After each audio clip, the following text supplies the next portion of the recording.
Midnight Suns is releasing a week from this video on May 10th, but that does not mean the surprises are over. We've got one more blog post featuring one of the masterminds and another keyword, believe it or not. Let's check it out.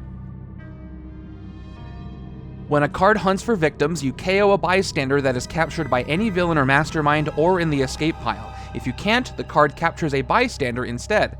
That second effect ensures that there will always be sacrifices to Lilith. The only way to truly save them is to defeat the villains and add those bystanders to your victory pile.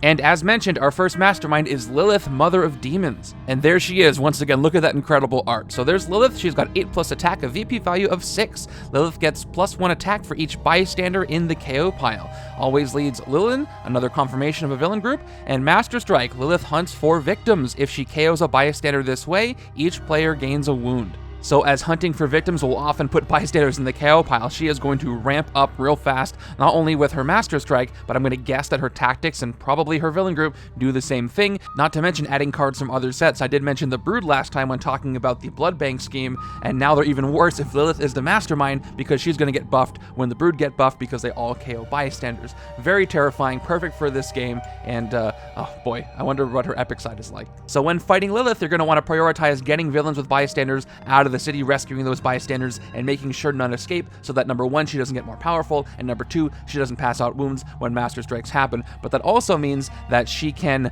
KO her own bystanders if a Master Strike happens and she has any. That's going to be the rough part, but minimizing that as much as possible is going to be key when fighting her. Next up is our first look at the aforementioned Lilith villain group with Meat Market. Apparently fresh off of setting the police station on fire. So Meat Market's got 3+ attack and a VP value of 3. Meat Market gets +1 attack for each bystander in the KO pile. Sound familiar? Ambush, hunt for victims, fight. You may KO a card from your discard pile. So just like Lilith, Meat Market's going to get buffed up the more victims are hunted for and the more bystanders are KO'd as a result, and this is something you're going to want to target. Early game, I can see him coming out and being trouble because, you know, there's not much you can do about fighting him, and as more villains come out, more and more bystanders could get KO'd in the early turns, and he can get really strong for an early villain. And it's kind of genius how he scales, because if he shows up later in the game, chances are there will be bystanders in the KO pile at that point, and he could show up as a 4, 5, 6 attack villain and just make himself stronger there, which you should be able to handle in the later game, but he won't be a pushover as a 3 attack villain early on. So that's great, and I can't wait to see the rest of this villain group. They all should tie into that getting buffed by KO'd bystanders effect. But there's even more to look at with the new Hunt for Victims keyword. And here's the keyword used in a scheme: Ritual Sacrifice to summon Cathon. Setup: 6 twists plus 1 per player. Add Lilith as an extra villain group. If using Lilith, use 1 twist total and still use an extra villain group. Twist 1 to 4, a villain or mastermind hunts for victims. Twist 5 to 11, the mastermind hunts for victims. Special rules: when 5 bystanders are in the KO pile, shuffle all twists from the KO pile back into the villain deck. Then this scheme transforms into Great Old One Cathon. Flip it over. Then KO all other masterminds and their remaining tactics. First of all, transforming schemes are back. They were one of my favorite things from the Revelations expansion, so I'm thrilled to see them return here.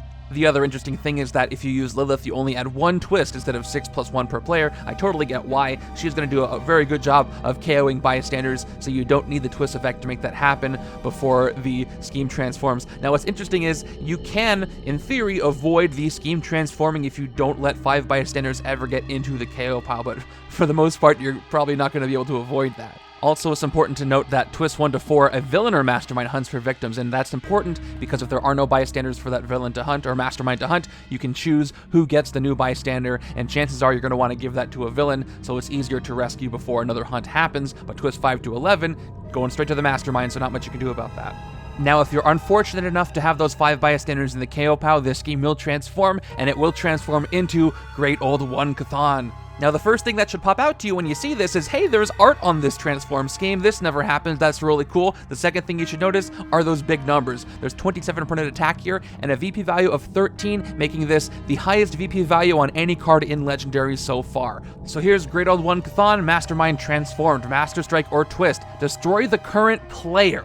Wow. Shuffle this strike or twist back into the villain deck. Cathon wins when all players are destroyed. This card can only start the game as the scheme on the other side. Let's get that through our systems. It says destroy the current player. So far, there is no mechanic in Legendary like this.